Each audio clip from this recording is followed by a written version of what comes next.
एक दिन एक पिता ने अपने गैर जिम्मेदार बेटे तथा दूसरे मेहनती बेटे को अपने पास बुलाया।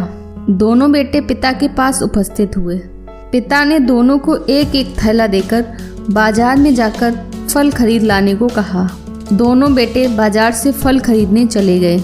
जिम्मेदार और मेहनती बेटे ने पूरा बाजार घूमकर देखा और अपने पिता के लिए सुंदर, स्वादिष्ट और ताजे फल खरीदे और अपना थैला भर लिया।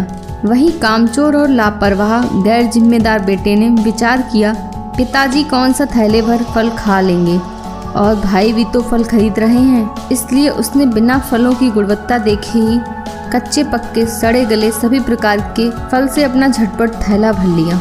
दोनों बेटे अपने अपने फल के थैले को लेकर पिता के सामने उपस्थित हुए। पिता ने बताया कि वह कुछ दिन के लिए बाहर जा रहे हैं और तुम दोनों को ही घर पर रहना है।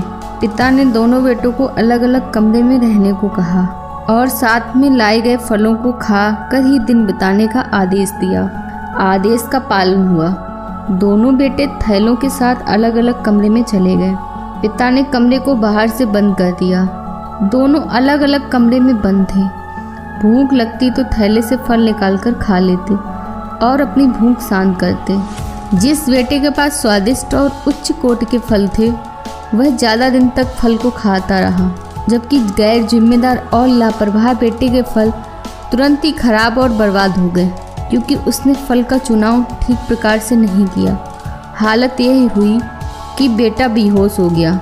उसको तत्काल उपचार के लिए भेजा गया। अब दोनों बेटे पिता के सामने खड़े थे। पिता ने बेटों को समझाया, यह जीवन एक सुंदर बाग के रूप में है। यहाँ सुंदर और स्वादिष्ट फल के अनुरूप अपने जीवन को चुनना चाहिए और उत्तम व्यवहार करना चाहिए और अपने इस छोटे से जीवन रूपी झोले को भरते रहना चाहिए। बुरे कर्म बुरे समय में काम नहीं आते, अच्छे कर्म ही बुरे समय में काम आते हैं। इसलिए सभी को अच्छे कर्म करते रहना चाहिए, क्योंकि जो व्यक्ति अच्छे कर्म करता है उसके साथ सदैव ही अच्छा होता है। बुरे वक्त में भी वह भयभीत नहीं होता। दोस्तों, ये कहानी आपको कैसी लगी हमें कमेंट कर अवश्य बताएं और अपने दोस्तों के साथ शेयर करें। और अगर चैनल पर नए हैं, चैनल को सब्सक्राइब नहीं किया है तो प्लीज़ सब्सक्राइब कर लें।